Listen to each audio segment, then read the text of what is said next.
कैसे हो आप सब लोग। I hope you are good. Welcome to back my YouTube channel. मैं पिछले कुछ दिनों से वीडियो नहीं बना रहा हूँ। मैं आप सबसे माफ़ी चाहता हूँ क्योंकि पिछले संडे जो ये 2-3 दिन पहले संडे था, उससे अगले वाला संडे उस वक्त मेरे आरपीएफ कांस्टेबल का एग्ज़ाम था। मैंने शॉर्ट्स में शॉर्ट्स लगाया था, उसमें मैंने बताए थे मैंने कितने अटैम्प्ट किए थे, और उस वजह से मैं वीडियो नहीं बना पाया पिछले संडे, ये 2-3 दिन पहले वाले संडे से। और कल परसों जो संडे था उस वक्त मुझे थोड़ा सा काम आ गया था। आजकल क्या शादियाँ चल रही है, तो गांव में मेरे बहुत शादियाँ चल रही है नाइट में, तो शोर शराबा रहता है, तो इस वजह से वीडियो बना नहीं पाता। और दिन में तो बहुत ज़्यादा शोर रहता है, तो दिन में तो वीडियो बना भी नहीं पाता, रात में बनाता हूँ। तो आइए शुरू करते हैं अपना पहला क्वेश्चन से। मैंने पूरा अटेम्प्ट किया था। अब मैंने इसमें बिल्कुल भी पेन यूज़ नहीं किया था। मैंने कल रात को मैं इसको सोते सोते मैंने इसको एग्ज़ाम सभी क्लिक किए थे, और मैथ के क्वेश्चन भी इसी तरह माइंड में कैलकुलेशन करके किए थे। जैसे मेरे 61.5 नंबर आए थे कट कटा के, तो मुझे पता है नंबर कम इंक्रीज़ करने पड़ेंगे, लेकिन इसका मैथ का सेक्शन बहुत आसान आता है। अगर आप थोड़ा सा प्रैक्टिस तो करना पड़ेगा, अगर आप थोड़ी सी प्रैक्टिस कर लोगे तो मैथ में आपको ज़्यादा दिक्कत लेने की ज़रूरत नहीं है, मैथ तो बहुत आसान है। तो हम इसको क्वेश्चन शुरू बता देते हैं। इसमें मैथ के सेक्शन का सॉल्व करेंगे। आपको पता है मैथ के कराते हैं, तो मैथ को कर लेते हैं। मैथ का पहला क्वेश्चन निकाल लेते हैं, 1 मिनट। लाइक ये रहा मैथ का पहला क्वेश्चन, ये रहा मैथ का पहला क्वेश्चन। मैथ का पहला क्वेश्चन है, जब 19 और 19 की पावर 19 प्लस 20 को 18 से विभाजित किया जाए तो शेष ज्ञात कीजिए, शेष फल क्या बचता है। तो इसमें इस तरह होता है, ये 19 की पावर 19 प्लस 20 ये किससे भाग दिया गया, 18 से। तो ये 18 से, तो ये 19 में कितने बार जाएगा, तो ये एक बार जाएगा। और कितना शेष बचेगा, 1। तो हमें इसको 1 को यहाँ पे उतार के उसकी 19 की पावर लगा देनी है और प्लस 20 कर देनी है। अब 1 की पावर 1900, 2000, 100, 200 कितनी भी हो, 1 की पावर तो 1 ही रहती है। और 1 और 20 कितने हो गई, 21। फिर ये जो 21 बचेगा इसको हम 18 से भाग दे देंगे। तो 18 का भाग इसमें 21 में कितने बार जाएगा, एक बार। कितना बचेगा, 3। तो इसका शेषफल कितना बचेगा, 3। इसका आंसर भी 3 है। अगला क्वेश्चन देख लेते हैं। आसान है, ज़्यादा क्वेश्चन हम देखते हैं उतने हार्ड नहीं है। इसमें बताया किसी आयत के विकर्ण की लंबाई 26 सेंटीमीटर और एक भुजा की लंबाई 10 सेंटीमीटर है, तो आयत का क्षेत्रफल ज्ञात कीजिए। आयत के क्षेत्रफल का सूत्र हम सभी को पता है, लंबाई इंटू चौड़ाई होता है। लेकिन इसमें आयत की पहले लाइन में क्या बताया कि आयत के विकर्ण की लंबाई, और आयत के विकर्ण का फॉर्मूला क्या होता है, विकर्ण का फॉर्मूला होता है L² + B² अंडर रूट में, L² + B² अंडर रूट में। तो ये आयत की विकर्ण का फॉर्मूला होता है, ठीक है।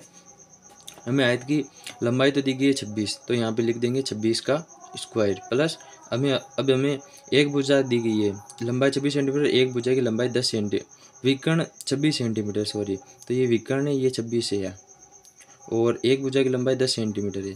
तो एक भुजा की लंबाई हम 10 सेंटीमीटर वाल लेंगे इसका स्क्वायर, और दूसरी भुजा हमें पता नहीं, उसको निकालना है, तभी हमारी लंबाई इंटू चौड़ाई इसका क्षेत्रफल निकालेंगे।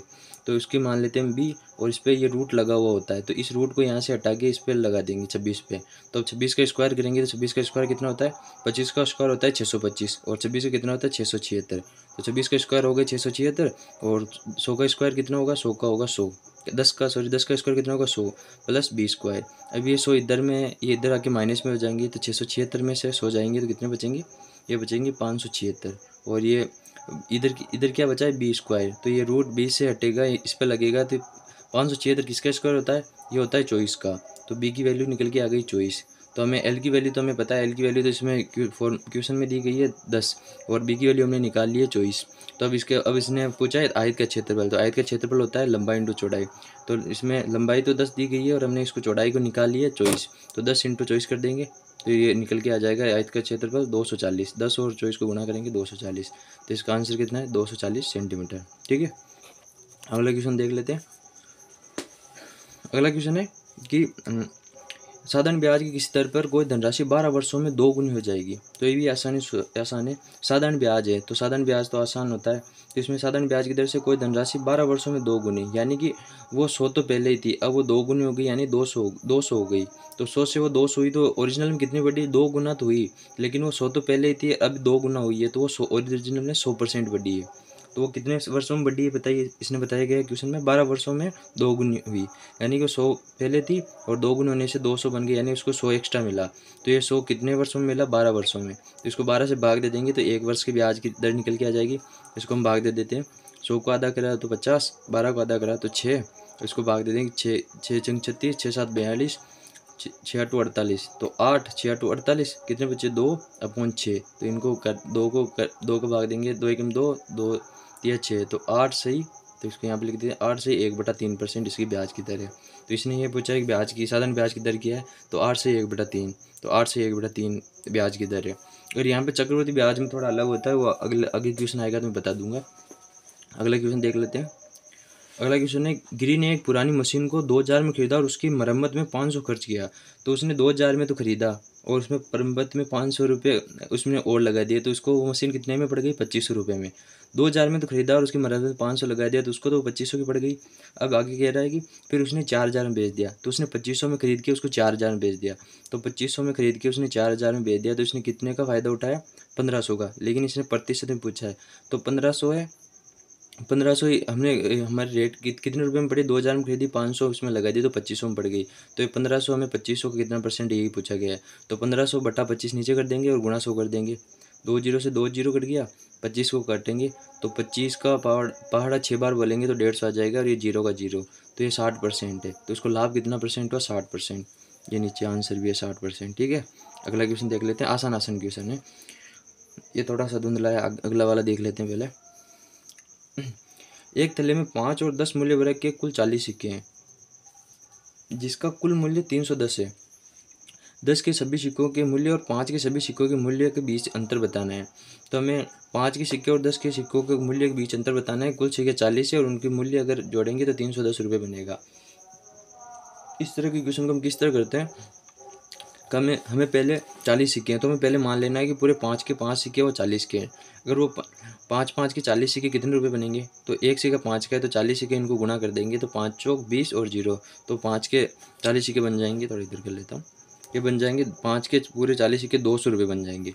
और अगर 10 के पूरे 40 सिक्के है तो कितने रुपये बन जाएंगे, वो बन जाएंगे 400 रुपये। लेकिन इसने कहा कि इसका कुल मूल्य कितना है, 310, तो इसको बीच में रख लेते हैं और इसको माइनस करके देख ले। 400 में से 310 गया तो 90 बचा, और 200 में से 310 जाएगा तो कितना बचेगा, 110। ठीक है, और इसको ये सही है नहीं है इसका चेक किस तरह करता है, जो बीच वाली संख्या होती है उससे एक तो छोटा होता है और एक बड़ा होता है। तो इससे 310 से 200 छोटा है, 310 से 400 बड़ा है, तो हमारी ये सही है।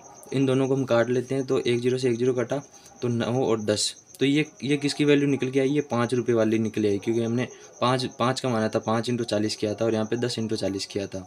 तो ये किसकी वैल्यू निकल के आई, ये आ गई 10 की। ठीक है, अब 11 और 9 कितना हो गया, 11 और 9 हो गया 20, और कुल सिक्कों की संख्या कितनी बताई गई है, 40।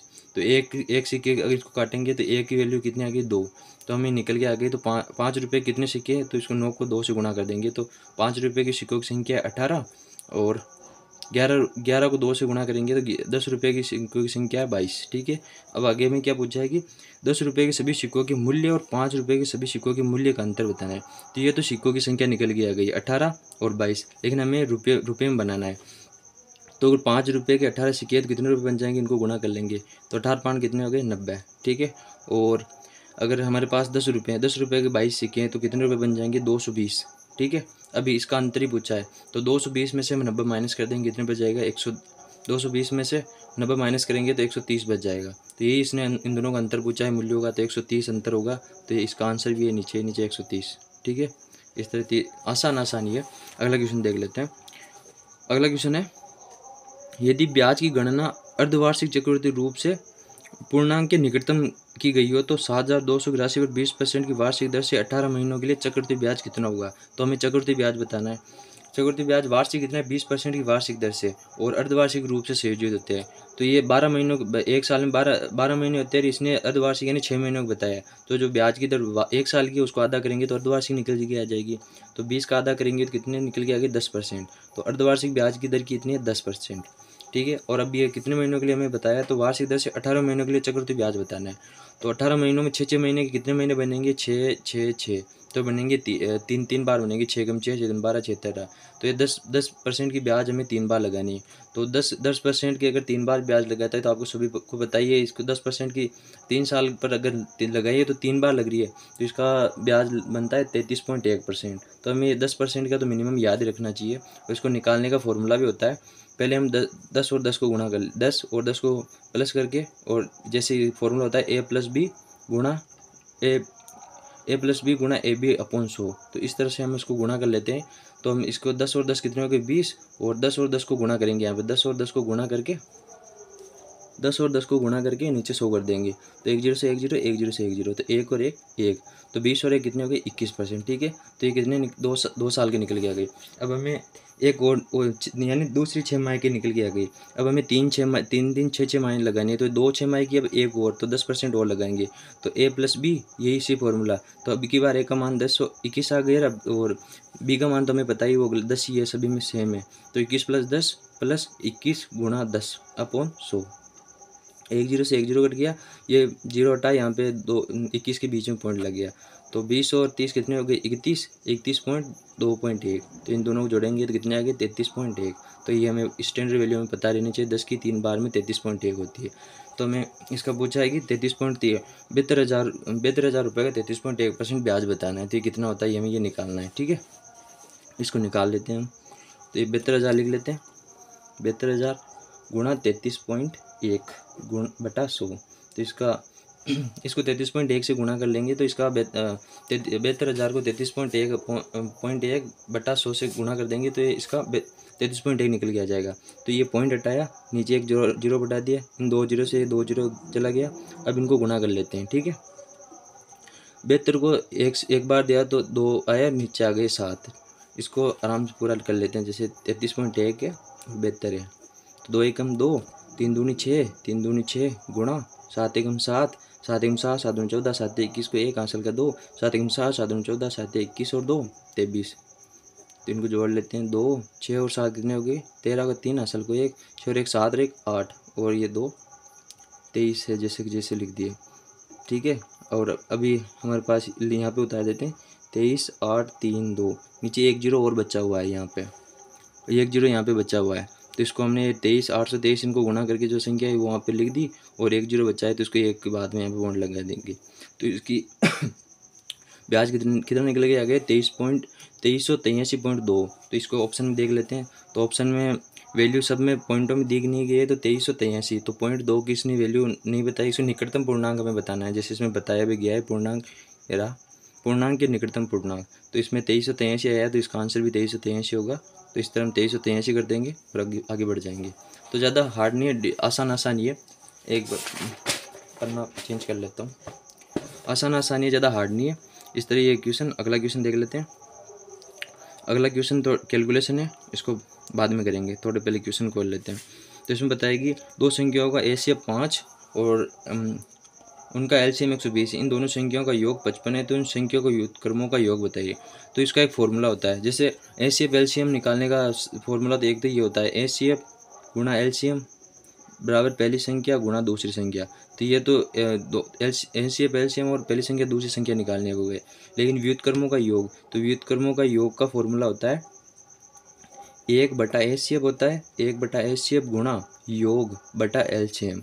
तो ये इसका व्युत्क्रमों का फॉर्मूला होता है, व्युत्क्रमों का योग का फॉर्मूला होता है। तो इसी फॉर्मूले में हम संख्या को रख के इसका आंसर निकाल लेंगे।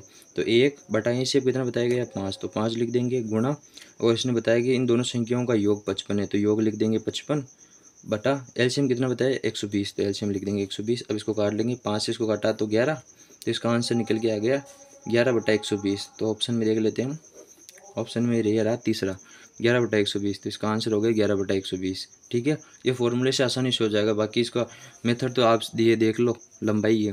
इस फॉर्मूले से करेंगे तो इसको दो लाइन लिखेंगे, इसका आंसर निकल के आ जाएगा। तो मेरे हिसाब से फॉर्मूला आसान है, व्युत्क्रम योग का ये फॉर्मूला होता है, तो इस फॉर्मूले से आसानी से हो जाएगा। अगला क्वेश्चन देख लेते हैं। अगला क्वेश्चन है कि 4 मित्र ABCD ने किसी व्यवसाय में क्रमश 3:7:9:13 के अनुपात में निवेश किया। यदि C का लाभ 8,910 है, तो A और B के लाभ का हिस्सा कितना है। तो हमें इन्होंने 4 मित्रों ने इन्होंने किस व्यवसाय में अंतर किया है, निवेश किया है 3:7:9:13 में अनुपात किया है। तो इनको अगर साल दिया नहीं है तो हमें मान सकते हैं इन्होंने इक्वल समय के लिए इन्होंने निवेश किया होगा। तो फिर जिस हिसाब से इन्होंने निवेश किया उसी हिसाब से इनको लाभ मिलेगा। तो इसने कहा सी का लाभ ये गया, और सी ने निवेश किया कितना किया था 9, तो इस 9 की वैल्यू 8,910 बताई गई है। तो ए की वैल्यू निकाल लेते हैं। 9 की वैल्यू अगर 8,910 बताई गई है, ए की वैल्यू निकालने के लिए इस 9 को इससे भाग दे देंगे, तो नंबर नंबर 81 होता है, कितना बचेगा 8 और 1 उतार लिया तो 1, फिर नंबर नंबर 81 और ये 0 को 0, तो 1 की वैल्यू कितनी आगे निकल के आ गई 910। अब आगे क्या पूछा है, ए और बी के लाभ का हिस्सा। तो जिस हिसाब से इन्होंने निवेश किया उसी हिसाब से उनको लाभ मिलेगा। तो ए ने निवेश किया है 3 और बी ने निवेश किया 7, तो 3 और 7 कितनी हो गई 10। तो 10 को हम गुणा कर देंगे 990 से, तो ये निकल के आ गई 990 से, इसको गुणा कर देंगे तो ये निकल के आ जाएगा 9900। तो ए बी का कुल लाभ 9900 है, जैसे इसमें दिया भी गया 9900, तो इसका आंसर 9900 है। अगला क्वेश्चन देख लेते हैं। अगला क्वेश्चन है कि एमआरपी पे 10% छूट पर खरीद यहाँ से देखते हैं क्वेश्चन। मोहन एक मेज को 800 के एमआरपी पर 10% छूट पर खरीदता है, यदि वह इसे 900 में बेचता है तो उसका लाभ प्रतिशत होगा। तो मोहन एक मेज को 800 की एमआरपी है, उसको 10% छूट पर खरीदता है। तो 800 की मेज है, अगर इसका 10% निकालेंगे तो एक जीरो को हटा देंगे तो इसका 10% निकल जाएगा 80। तो 800 में से अगर हम 80 माइनस करेंगे तो कितना बचेगा, तो बच जाएगा 720। तो वह 720 पे खरीदता है। 800 पे 10% की छूट 80 होती है, 800 का 10% 80 होता है, तो इसको माइनस करेंगे तो उसको 720 में उसने खरीदा। और उसने क्या बताया कि यदि वह 900 में बेचता है उसको लाभ प्रतिशत, तो 720 में खरीद के उसको 900 में बेचा, तो इसको कितने रुपये अधिक में उसने बेचा होगा। तो 900 में से 720 में डिफरेंस देखें तो कितना हो गया, ये हो गया 180 का। तो 180 का अगर रुपये में पूछा है तो 180 है, लेकिन इसने पूछा प्रतिशत में, तो इसको कितने रुपये में पड़ा है 720 में। तो क्रय मूल्य भी हम लाभ हानि निकालते हैं, तो 180 उसको लाभ हुआ और इसका क्रय मूल्य क्या है 720 गुणा 100 कर देंगे तो इसको परसेंटेज में वैल्यू निकल के आ जाएगी। 1 0 से 1 0, तो यहाँ पे कर लेते हैं 1800, 180 और ये 10 गुणा करेंगे तो 1800 हो गया, नीचे 72 हो गया। तो इसको छोटा कर लेते हैं, 12 से भाग दे देंगे तो 12 एकम 12 पानी की 60, 12 छिकन 72, 12 से ऊपर दे देंगे तो 12 एकम 12, कितने बचेंगे 6 और 0, 12 पानी की 60 0। तो इसका अब इसको भाग दे देते हैं, तो एकम 6, 6 दूनी 12, तो 2 कितने बचे 3 और 0, 6 पंजे की 30। तो इसको लाभ कितने हो गया 25% का, तो इसका आंसर है 25% लाभ। इस तरह आसान क्वेश्चन है। अगला क्वेश्चन देख लेते हैं। अगला क्वेश्चन है कि 4 सेंटीमीटर त्रिज्या वाले गोले को पिघलाकर 2 सेंटीमीटर त्रिज्या वाले छोटे छोटे गोले बनाए जाते हैं, तो ऐसे कितने गोले बनाए जा सकते हैं, तो ये हमें बताना है। तो इस तरह के क्वेश्चन में क्या होता है कि जो संख्या दी, जो अलग अलग आकृति दी हुई होती है उनका आयतन हमें समान करना पड़ता है। लेकिन इस क्वेश्चन में दोनों बारे हमें गोले दिए गए हैं। जैसे एक गोले को पिघलाकर 2 सेंटीमीटर त्रिज्या वाले छोटे छोटे गोले बनाए गए, हमने दोनों तरफ गोले ही है, तो हमें दोनों तरफ गोले का आयतन समान करना होगा। तो गोले का आयतन क्या होता है 4/3 पाई आर क्यूब। दूसरी तरफ भी गोला ही है तो 4/3 पाई आर क्यूब, दोनों तरफ गोला का आयतन लिख देंगे। 4/3 से 4/3 चला जाएगा, पाई से पाई चला जाएगा। अब इसने बताया कि 4 सेंटीमीटर त्रिज्या वाले गोले को, तो 4 सेंटीमीटर त्रिज्या, तो 4 का क्यूब कितना होता है 4 चौक 16, 16 चौक 64, तो 4 का क्यूब कितना हो गया 64। और ये कह रहा है कि गोले को पिघलाकर 2 सेंटीमीटर त्रिज्या वाले, तो इस तरह के गोले की कितनी त्रिज्या है 2, तो 2 का क्यूब कितना होता है 2 दूनी 4, 4 दूनी 8, तो 8 त्रिज्या बना कितने छोटे छोटे गोले बनाए जा सकते हैं, उन गोलों की संख्या मान लेते हैं n बनाएंगे। तो 64 को हम 8 से नीचे इधर गुणा में, तो नीचे इधर जाके इसमें आ जाएगा भाग में, तो इसको 64 में 8 का भाग देंगे कितने निकल के आएंगे 8, तो गोलों की संख्या कितनी बनेगी 8, तो इसका आंसर होगा 8। ये दिया गया पहले में 8 आंसर। अगला क्वेश्चन देख लेते हैं। अगला क्वेश्चन है, दो व्यक्ति पी और क्यू एक दूसरे से 844 मीटर की दूरी पर है, वे दोनों क्रमशः 12 मीटर और 8 मीटर सेकंड की चाल से समान दिशा में साइकिल चलाना शुरू करते हैं, तो कितने समय में पी क्यू को ओवरटेक करेगा। तो हमें ये दूरी भी मीटर में और समय भी मीटर पर सेकंड में है, तो हमें किसी को चेंज नहीं करना पड़ेगा, हमें आसानी से 5/18, 18/5 वाला कॉन्सेप्ट इसमें नहीं लगाना है। और नीचे भी इसमें मिनटों में दिया गया है, तो हमें मिनटों के लिए 60 से भाग दे देंगे जो सेकंड निकल के आएगी। तो इसको क्वेश्चन को कर लेते हैं। जिसने पूछा कि पी और क्यू को ओवरटेक कितने समय में पी क्यू को ओवरटेक करेगा, तो समय का फॉर्मूला क्या होता है, समय बराबर होता है दूरी बटा चाल। समय का फॉर्मूला यही होता है, तो हम लिख देते हैं दूरी कितनी है 844, तो यहाँ पे दूरी लिख देते हैं 844। और जब वो दोनों क्रमशः 12 मीटर सेकंड और 8 मीटर सेकंड की चाल से समान दिशा में, जैसे वो इधर भी ये 12 मीटर सेकंड से जा रहा है और इधर एक दूसरा है वो भी 8 मीटर सेकंड की समान दिशा में जा रहा है, तो जो तेज होगा वही पहले निकलेगा, क्योंकि 8 मीटर की सेकंड से तो ये भी चल रहा है। तो जो 8 इनकी अगर इसकी भी 8 होगी तो ये समान टाइम पे चलते, मतलब समान दौड़ते, लेकिन इसकी 12 मीटर सेकंड है, इससे 4 मीटर सेकंड ज़्यादा है, तो वह तेज़ दौड़ेगा। तो यही इसने बताया कि पी क्यू को कितने समय में ओवरटेक करेगा। तो इन दोनों को अगर वो समान दिशा में चल रही होती है तो इनको हम माइनस कर लेते हैं, तो 12 मीटर सेकंड और 8 मीटर सेकंड को माइनस करेंगे तो इनके बीच की दूरी चाल निकल के आ जाएगी 4 मीटर सेकंड। तो इसको 4 से हम भाग दे देंगे, तो 4 दूनी 8, 4 एकम 4, 4 एकम 4, तो ये सेकंड में निकल के आ गई, लेकिन नीचे आंसर मिनटों में दिया गया है तो हम इसको 60 से भाग दे लेंगे। तो 60 से इसको भाग देंगे तो 60 एकम 60, 60 दूनी 120, 60 तियाँ 180, तो 60 तियाँ 180 हो गया। अब 60 तियाँ 180, तो 211 में से अगर 180 निकालेंगे तो कितने बचेंगे, ये बचेंगे 31। ठीक है, तो अब 31 में 60 जाएगा नहीं, तो ये 3 मिनट और 31 सेकंड, तो पी क्यू कितने समय में पार कर देगा, 3 मिनट और 31 सेकंड में पार कर लेगा। तो आंसर भी नीचे दिया गया है 3 मिनट और 31 सेकंड में, तो पी क्यू को ओवरटेक 3 मिनट और 31 सेकंड में कर लेगा। इस तरह आसान क्वेश्चन है, इसको थोड़ा सा हमें पढ़ना तो पड़ेगा। और इसमें दिल्ली पुलिस कांस्टेबल में आसान क्वेश्चन आते हैं, मैथ के 15 ही आते हैं। अगला क्वेश्चन देख लेते हैं। अगला क्वेश्चन पॉलिटिकल आगे हम जो हमने छोड़ा था वो क्वेश्चन देख लेते हैं एक बार। 1 मिनट रुकिए, ये हमने कर लिया था, 1 मिनट। RW पे एक बार क्वेश्चन पीछे चले जाए तो क्वेश्चन की वो आगे पीछे हो जाते हैं। 1 मिनट निकाल लेता हूँ, 1 मिनट रुकिए, लाइव ही सभी ये आ गया। हमने कर लिए थे 13-14 क्वेश्चन कर लिए हमने आराम से। पहला क्वेश्चन तो हमने कर लिया था, इसका आंसर भी आ गया था, इसका आंसर 3 निकल के आया था। अगला क्वेश्चन है, ये अटक गया है, 1 मिनट, आ गया, अब खुल गया। तो ये भी कर लिया हमने। इसको साधारण ब्याज 12 वर्षों वाला भी कर लिया है, 500 रुपये खर्च में ये भी हमने कर लिया था। और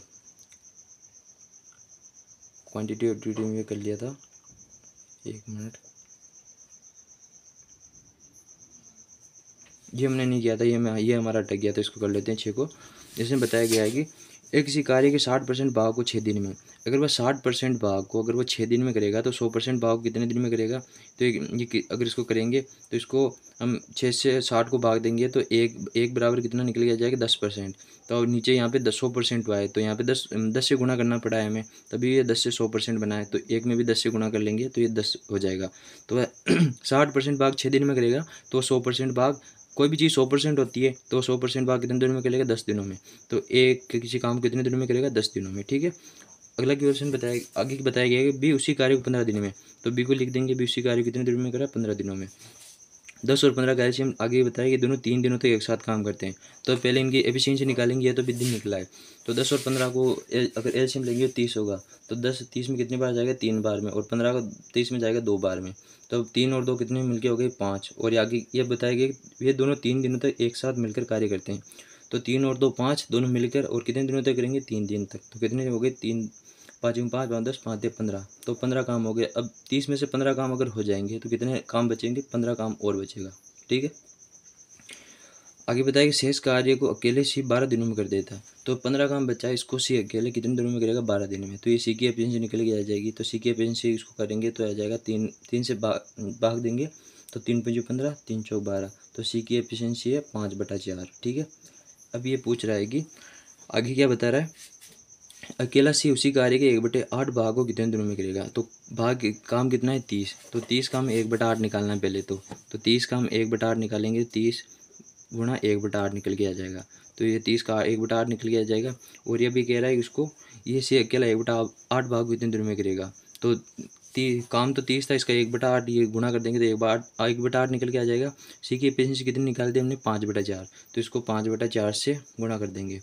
तो ये गुणा ये इधर जाएगा, इसको गुणा करेंगे तो ये ऊपर चला जाएगा। तो ये 4 ये नीचे है, तो ऊपर जाके यहाँ गुणा में हो जाएगा, और नीचे भाग में तो नीचे गुणा में आ जाएगा। ठीक है, इस तरह हो जाएगा। तो 4 से इसको काटेंगे तो ये 2 बार जाएगा, 5 से 30 को काटेंगे तो 6 बार, फिर 2 से 6 को काटेंगे तो 3 बार। तो ये इसको 3 दिन में कर लेगा। तो अकेले शिकारी को 3 दिन में कर लेगा, इसका आंसर है ये। अगर आपको समझ नहीं आएगा वापस करके दिखा देता हूँ। जैसे 30 है, इसका 1/8, तो ये इसका 1/8 निकल गया। और इसकी सी की एफिशिएंसी को इसको भाग दे देंगे तो 5/4। तो ये ऊपर इससे 30 से गुणा होगा और ये 5 8 से गुणा होगा। तो 30 × 4 8 × 5, इन दोनों गुणा कर लेंगे तो 4 से 8 गया 2 बार, 5 से 30 को काटा तो 6 बार, 2 से 6 को काटा तो 3 बार। तो इसका इसी अकेले उस कार्य को 3 दिन में कर लेगा। तो इसका आंसर ये रहा, 3 दिन। ये हो गया। अगला क्वेश्चन देख लेते हैं। अगला क्वेश्चन ये मैंने बता दिया था, ये भी कर लिया था। ये क्वेश्चन नहीं किया था, इसको कर लेते हैं। 1 मिनट, ये क्वेश्चन है। तो इस क्वेश्चन में क्या कर लेते हैं, पहले हमें इसका ये क्वेश्चन होता है बोर्ड मास के नियम से। बोर्ड मास ये पूरा तो होता है वी बोर्ड मास वेलंकुम बार। यानी कि कोई संख्या है उसके ऊपर जो ये बार होता है इसको वेरिएंट को बार बोलते हैं। पहले इसको सोल्व करना पड़ता है, उसके बाद में ब्रैकेट यानी कोष्टक को, फिर ऑफ होता है का ऑफ इसको, फिर इसको भाग को इसको डिवाइड बोलते हैं, और फिर मल्टीप्लिकेशन, एडिशन, सब्सट्रैक्शन, गुणा, जोड़, बाकी। इस तरह इस नियम के हिसाब से हमें कैलकुलेशन करना होता है।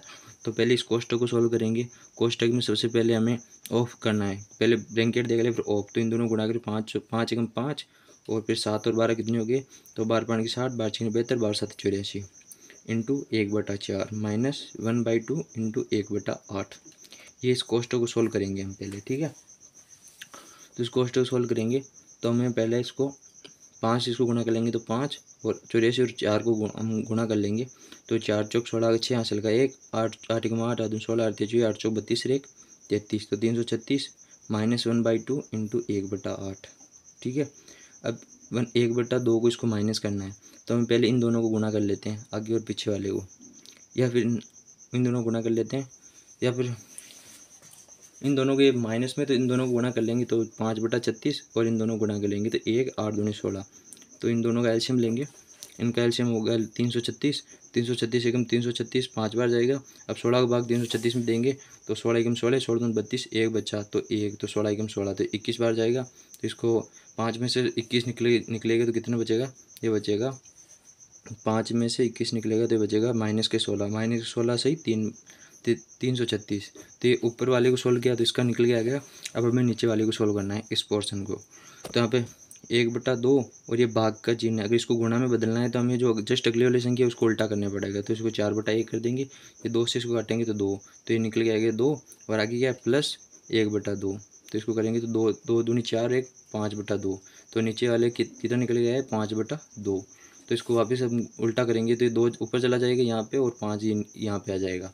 तो इसको गुणा कर लेते हैं, 16 गुणा 2/336 इंटू 5, तो ये माइनस का चिन्ह है, इसको माइनस रखेंगे, और 16 से इसको काटेंगे तो इसको काटेंगे 16 एकम 16, 16 दूनी 32, और फिर 1 बचेगा 16 एकम 16, तो इसको करेंगे ये आ जाएगा -2/21, और 5 गुणा करेंगे तो 105, तो इसका आंसर निकलेगा -2 से 1/5।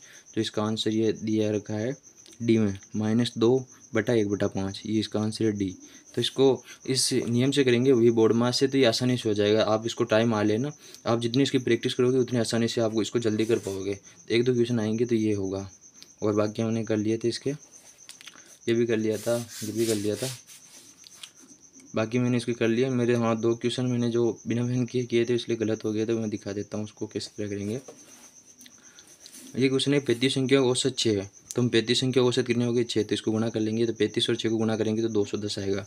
ये वगैरह प्रथम 18 संख्या का औसत 4 है, तो 18 को 4 से गुणा करेंगे तो कितने आ जाएगा, 18 का 18, 18 दूनी 36, 18 चौक 72 होता है, तो इसको 18 से 4 गुणा करेंगे 72।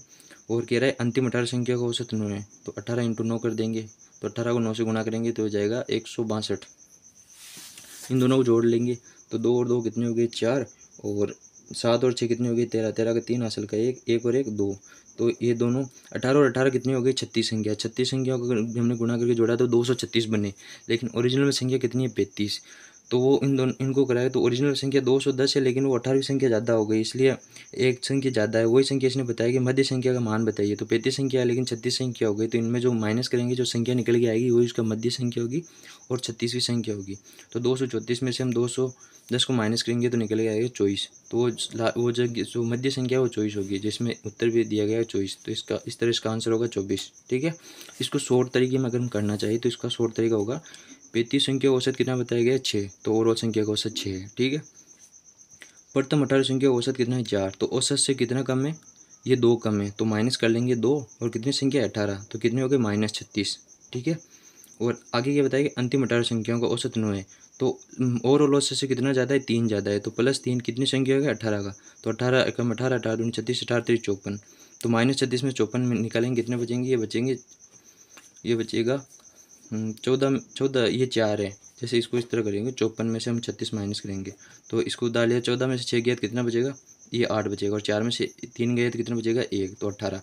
तो जो ओवरऑल औसत से कितने संख्या ज़्यादा निकल गई 18, तो ये तो 18 तो निकल के आ गए, लेकिन हमें जो ओवरऑल औसत कितना है 6, तो इसको भी इसमें जोड़ना पड़ेगा। तो 18 और 6 कितने हो गए 24, तो ओवरऑल संख्या होगी 24। इस तरह ये जो मध्य संख्या होगी वो निकल के आएगी 24। इसको हम शॉर्ट तरीके से कर सकते हैं, थोड़ा प्रैक्टिस करेंगे तो आसानी से हो जाएगा। तो इसका आंसर होगा 24। बाकी इसको थोड़ा आप आराम से देख लेना अगर मैंने जल्दी में बताया है तो। एक क्वेश्चन बचा है लास्ट, तो इसको देख लेते हैं। यह कि एक व्यक्ति अपनी मासिक आय का 40% खर्च करता है। तो यहाँ पे इसका लिख देते हैं आय बराबर खर्च प्लस बचत। तो आय का फॉर्मूला क्या होता है, आय बराबर खर्च प्लस बचत, तो ये आय होता है। तो मान लेते हैं कोई किसी व्यक्ति की आय 100 है, तो ये कह रहा है किसी व्यक्ति ने अपनी मासिक आय का 40% खर्च करता है। तो 40% खर्च करता है, तो 100 में से 40 गया तो बचत कितनी करेगा 60% की। ठीक है, आगे कह रहा है कि व्यक्ति की मासिक आय में 15% की वृद्धि होती है। तो 100 का 15% कितना होता है 15, तो 15 लिख देते हैं। वृद्धि होती है और उसके व्यय में 22% कमी, तो इसका व्यय मतलब खर्च होता है। तो इसका 40 का 22% कितना होगा, अगर इसको 1 जीरो हटा देंगे तो ये निकल के आगे 10, तो 10% होगा 4, 20%, 4 को डबल कर लेंगे तो 20, तो 8, तो इसका 20% कितना हो गया 8। लेकिन इसे 22% कमी बताई गई है। तो इसका 10% होता है, इसको एक संख्या हटा देंगे तो ये 10% हो गया, और 2 संख्या हटा देंगे तो 1% निकल के आ गया। तो 0.4 इसका 1% है, तो हमें 2% निकालना है, क्योंकि 20% तो निकाल गया, 22 में से 20 गया तो 2% और निकालना है।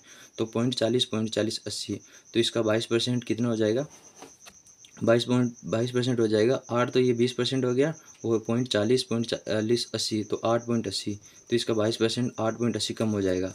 तो ये 8.80 कम हो रहा है वो यहाँ पे इसमें जुड़ जाएगा बचत में। तो 15 तो इसके आय बढ़ी, और 8.80 इसकी बचत, ये खर्च से कम हुआ, तो ये उसकी बचत कर लेगा, तभी तो इससे कम हुआ। तो 15 और 8.80 को हमें जोड़ना है। तो 15 और 8.80 को जोड़ेंगे तो कितने हो जाएगा 23.80 हो जाएगा, 23.80। तो इसने पूछा है कि उसकी बचत में लगभग कितने प्रतिशत की वृद्धि हुई। तो हमें 23.80 है, ये 60% का कितना परसेंट हमें परसेंटेज में बताना है। तो हम कर लेते हैं, तो 23.80 अपॉन 60 गुणा 100, ये 2 इस पॉइंट हटाया, नीचे 2 जीरो बढ़ाया, 2 जीरो से 2 जीरो कट गया, 1 जीरो से 1 जीरो कट गया। अब इसको हम भाग दे देंगे, तो 6 कम 6, 6 दूनी 12, 6 तिया 18, कितने बचेंगे 23 में से 18 गया तो बचेगा 5, और ये अगले वाला कितना है 8, तो इसको 8 को उतार लेंगे। तो 6 छंग 36, 6 नाम 54, तो 6 नाम 54। अब कितने बचे 54 में से 58 गया तो 4 बचेंगे। पॉइंट लगाया, इसमें आगे उतार लिया 0, तो 6 छंग 36, तो 6 लगा दिया, कितने बचे फिर बचे 4, और इसको जीरो लगा दिया 6 छंग 36। तो इस तरह ये आगे चलता रहेगा, यानी ये 39.67 हो जाएगा। तो हम इसकी ओवरऑल बचत हम यहाँ पे देख लेते हैं। तो इसकी मैंने जल्दबाजी में इसको बिना पेन से किया था, इसलिए गलत हो गया था। तो इस तरह ये होगा 39.36। तो ये कोई भी संख्या जब 0.5 से ज़्यादा हो तो वो अगली संख्या में काउंट हो जाएगी, और 0.5 से कम हो तो उसकी जस्ट पीछे वाली संख्या में काउंट होगी। तो ये 0.5 से ज़्यादा है 67, तो अगली वाली संख्या में काउंट होगी 40%। तो उसकी बचत लगभग कितनी होगी, ये 40% होगी। तो इसका आंसर होगा 40%। तो ये दिल्ली पुलिस कांस्टेबल का जो हमारे पिछले संडे था, कितनी तारीख को था, ये 16 तारीख को था, कल संडे। तो जो कल संडे था उसको मैं कल तो बना नहीं पाया, आज बना रहा हूँ। ये सुबह लगाऊंगा, मैं मंगलवार को अपलोड करूँगा। तो ये 15 क्वेश्चन थे। अगर आपको ये मेरी वीडियो में अगर क्वेश्चन समझ में आ रहे हैं तो आप लाइक एंड कमेंट कर देना, और इससे थोड़ा मोटिवेशन मिलेगा। तो मैं और नेक्स्ट वीडियो बनाता रहूँगा हर संडे दिल्ली पुलिस कांस्टेबल की। पिछले संडे बना नहीं पाया था क्योंकि मेरा आरपीएफ कांस्टेबल का एग्ज़ाम था, मैंने उसमें 98 अटैम्प्ट किए थे। अगर आप भी किसी को एग्ज़ाम देते हो तो आप उसमें शॉर्ट्स पे कमेंट करके बता सकते हैं कितने आपने अटैम्प्ट किए होंगे। और अगर आपको कोई भी क्वेश्चन समझ में नहीं आया तो आप मुझे कमेंट बॉक्स में कमेंट कर सकते हैं। मैं कोशिश करूँगा नेक्स्ट टाइम अच्छे से समझा सकूँ, और मैंने कोशिश की अच्छे से समझाने की। अगर आपको वीडियो अच्छी लगी है तो लाइक एंड कमेंट कर देना, सब्सक्राइब भी कर देना। Thank you.